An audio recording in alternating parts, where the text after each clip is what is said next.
इस वीडियो में मैं आपको कक्षा 9वीं सामाजिक विज्ञान के भूगोल की पुस्तक से अध्याय 2 जिसका नाम है भारत का भौतिक स्वरूप। भारत का भौतिक स्वरूप ये अध्याय जो है, इस अध्याय को मैं आपको समझाऊंगा।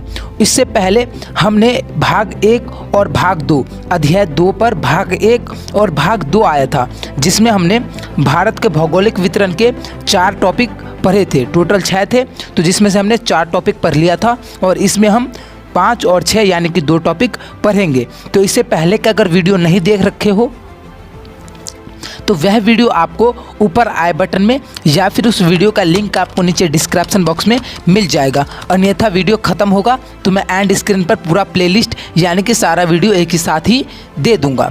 तो अब हमने भाग 2 और भाग 1 पढ़ लिया, तो नेक्स्ट है हमारा ये भाग 3 यानी कि समकालीन भारत 1 अध्याय 2 का भाग 3। तो इस वीडियो में हम भारत के मुख्य भौगोलिक वितरण में तटीय मैदान और द्वीपीय समूह, ठीक है, तटीय मैदान और द्वीपीय समूह के बारे में पढ़ेंगे। आपको ग्रीन बोर्ड पर बारीकी से बहुत आसानी से आप समझ जाओगे और साथ साथ ग्रीन बोर्ड पर जो भी आते हैं वह सभी आपको एक प्रकार से नोट्स की तरह ही होगा। आप नोट्स के लिए स्क्रीनशॉट ले सकते हो। और ये वीडियो जो है वह न्यू है यानी कि नया वीडियो है। तो चलिए समय वेस्ट ना करते हुए वीडियो स्टार्ट करते हैं।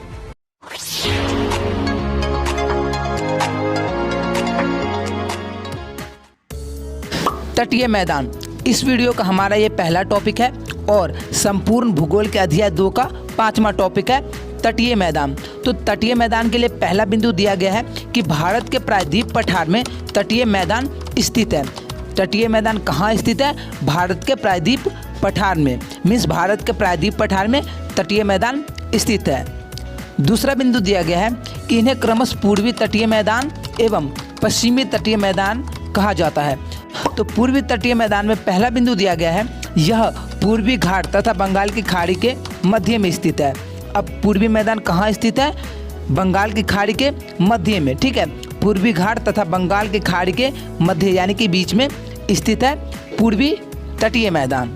दूसरा बिंदु है 2 भागों में विभाजित है, यानी कि पूर्वी तटीय मैदान जो है वह 2 भागों में विभाजित है। पहला उत्तरी सरकार और कोरोमंडल।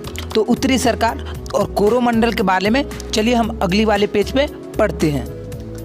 तो पूर्वी तटीय मैदान को 2 भागों में विभाजित किया गया था। उत्तरी भाग को उत्तरी सरकार के नाम से जाना जाता है, यानी कि पूर्वी तटीय का उत्तरी भाग जो है उसको उत्तरी सरकार कहते हैं और दक्षिणी भाग को कोरोमंडल तट के नाम से जाना जाता है, यानी कि पूर्वी तटीय मैदान का दक्षिणी भाग जो है उसे कोरोमंडल तट के नाम से जाना जाता है। दूसरा बिंदु है पश्चिमी तटीय मैदान। हम तटीय मैदान पढ़ रहे हैं, तो इसमें पहला हमने पढ़ा पूर्वी तटीय मैदान के बारे में और अब हम पढ़ेंगे पश्चिमी तटीय मैदान के बारे में।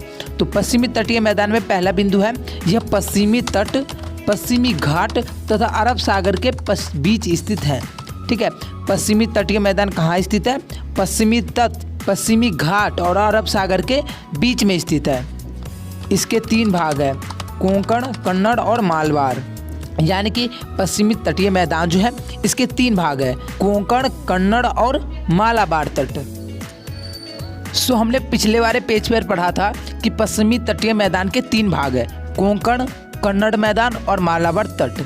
तो सबसे पहले हमारा कोंकण। तो कोंकण तट भारत के पश्चिमी तट का पर्वतीय अनुभाग है, यानी कि कोंकण तट जो है वह भारत के पश्चिमी तट का पर्वतीय अनुभाग है। कोंकण में महाराष्ट्र और गोवा के तटीय जिले आते हैं। कोंकण जो है, कोंकण तट, उसमें महाराष्ट्र और गोवा के तटीय जिले आते हैं, मीन्स महाराष्ट्र और गोवा के तटीय जिले जो है वे कोंकण तट पर ही स्थित है। दूसरा है हमारा कन्नड़ मैदान। तो यह मध्य भाग को कन्नड़ मैदान कहते हैं। मध्य भाग यानी कि पश्चिमी तट का, पश्चिमी तटीय मैदान जो है उसके मध्य यानी कि बीच वाले भाग को हम कन्नड़ मैदान कहते हैं। तीसरा है मालाबार तट। तो दक्षिण भाग को मालाबार तट कहा जाता है, यानी कि पश्चिमी मैदान का दक्षिणी भाग जो है, ठीक है, पश्चिमी मैदान का दक्षिणी भाग जो है उसको हम कहते हैं मालाबार तट। तो यहाँ पर हमारा तटीय मैदान में पश्चिमी तटीय मैदान और पूर्वी तटीय मैदान, वो दोनों मैदान हो चुके हैं कंप्लीट। अब हम आगे बढ़ने से पहले एक महत्वपूर्ण बिंदु पर डिस्कस करेंगे और उसके बाद हम चलेंगे अपने अगले टॉपिक के यानी कि छठे टॉपिक के तरफ। तो ये हमारा बहुत ही ज़्यादा इम्पोर्टेंट बिंदु है जो कि अक्सर एग्जाम में पूछे जाते हैं। सो ये बिंदु है, चिल्का झील भारत की खारे पानी की सबसे बड़ी स्रोत है। पूछा जाता है कि भारत की खारे पानी की सबसे बड़ी झील जो है वह कौन सी है, तो चिल्का झील। चिल्का झील जो है वह भारत में खारे पानी की सबसे बड़ी झील है और चिल्का झील जो है ये उड़ीसा में स्थित है और अन्य झीलों की तरह यह भी तटीय मैदान पर डेल्टा का निर्माण करती है। सो नेक्स्ट छठा टॉपिक है हमारा द्वीपीय समूह यानी कि द्वीप समूह। तो भारत के द्वीप समूह को दो भागों में विभाजित किया गया है, यानी कि भारत के जो द्वीप समूह है उसे दो भागों में बांटा गया है। पहला लक्षद्वीप और दूसरा जो है हमारा वो है अंडमान और निकोबार द्वीप समूह। तो सबसे पहले हम लक्षद्वीप के बारे में पढ़ते हैं। तो लक्षद्वीप के बारे में पहला बिंदु है, यह द्वीप प्रवाल से बना हुआ है। ये भी बहुत ही ज़्यादा इंपॉर्टेंट बिंदु है।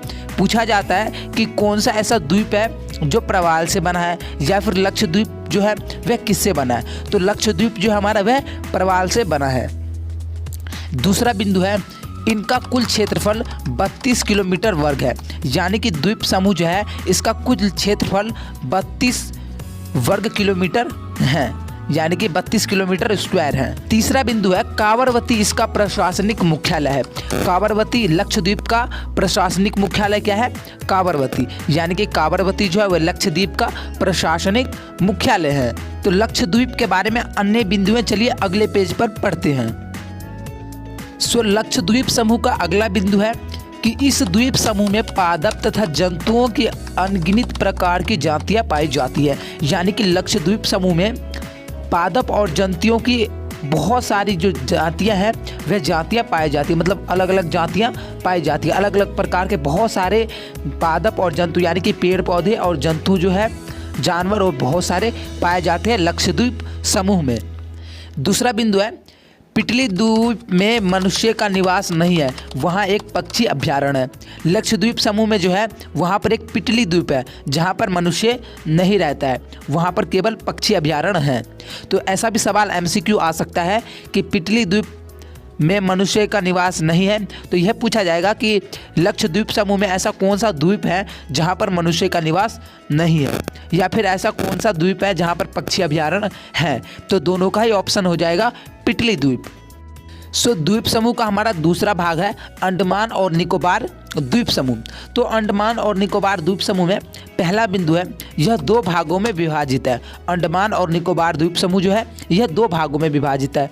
तो पहला उत्तर में है, तो उत्तर वाले भाग को कहते हैं अंडमान, ठीक है, उत्तर में अंडमान और दक्षिण में निकोबार, यानी कि उत्तरी भाग को हम अंडमान कहते हैं और दक्षिणी भाग को हम निकोबार कहते हैं। दूसरा बिंदु है, यहाँ की जलवायु विषुवतीय है, यानी कि अंडमान और निकोबार द्वीप समूह का जो जलवायु है वह विषुवतीय है तथा यह घने जंगलों में आच्छादित है, यानी कि आच्छादित का मतलब होता है फैला है, यानी कि यह घने जंगलों में फैला हुआ है।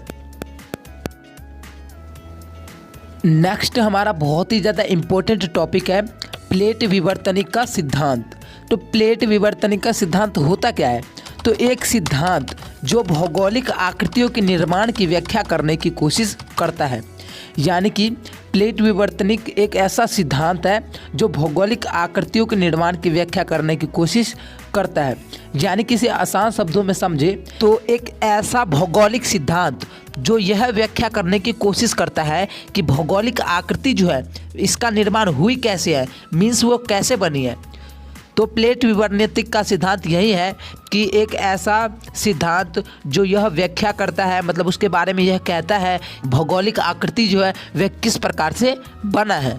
दूसरा बिंदु है, प्लेट विवर्तनिक सिद्धांत के अनुसार पृथ्वी की ऊपरी पर पट्टी 7 बड़ी एवं कुछ प्लेटों से बनी है, यानी कि प्लेट विवर्तनिक सिद्धांत के अनुसार हमारे पृथ्वी के जो ऊपरी परपट्टी है वह 7 बड़ी और कुछ छोटी प्लेटों से बनी हुई है, जैसा कि आप कक्षा 8 और 7 या 6 में पढ़े होंगे। 8वीं नहीं, कक्षा 6ठी और 7वीं में पढ़े होंगे।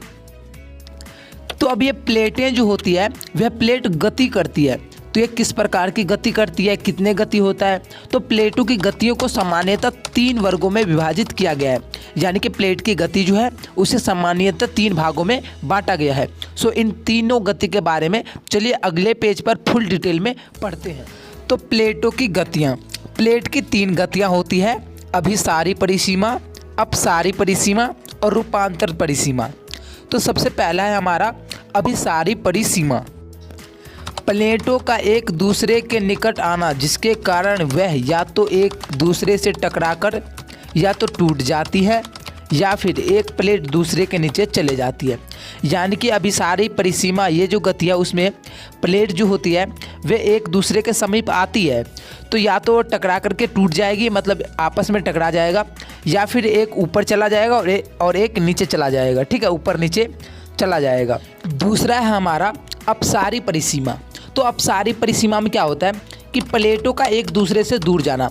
अपसारी परिसीमा ये गति जो है, अपसारी परिसीमा में प्लेटें जो होती है वे एक दूसरे से दूर चले जाती हैं। ठीक है, वे आपस में टकराती नहीं है, बल्कि अभिसारी का बिल्कुल उल्टा होता है। वे आपस में मिलने के लिए आती है तो टूट जाती है या फिर एक दूसरे के नीचे चले जाती है। लेकिन अपसारी परिसीमा जो होता है वह एक दूसरे से दूर जाती है। तीसरा है हमारा रूपांतर परिसीमा। रूपांतर परिसीमा, तो इसमें प्लेटें क्षैतिज दिशा में गति करती हैं। रूपांतर परिसीमा में क्या होती है कि प्लेटें क्षैतिज दिशा में गति करती है। सो अब एक और बहुत ही महत्वपूर्ण बिंदु है कि भारत का एकमात्र सक्रिय ज्वालामुखी अंडमान और निकोबार द्वीप समूह में स्थित है। तो ये हमने पहले लक्षद्वीप समूह के बारे में पढ़ा था, जो कि हमारे द्वीप वाले टॉपिक में आया था। तो लक्षद्वीप समूह में भारत का एकमात्र, मतलब एक ही ऐसा ज्वालामुखी है जो कि सक्रिय है, यानी कि वो फटता रहता है। तो इस प्रकार से हमारा वीडियो ख़त्म होता है। यह वीडियो जो है मैंने पहली बार बनाया है, नहीं तो आपको मैं ग्रीन बोर्ड पर समझाया करता था। और ये एनिमेटेड वाला वीडियो जो है ये पहला वीडियो है। तो अगर ये एनिमेटेड वाला वीडियो आपको अच्छा लगा तो आप नीचे कमेंट जरूर करना, ताकि मैं नेक्स्ट वीडियो जो है एनिमेट वाले वीडियो पर ही लाऊं। मतलब नेक्स्ट वीडियो जब भी बनाऊं तो इसी प्रकार का वीडियो बनाऊं।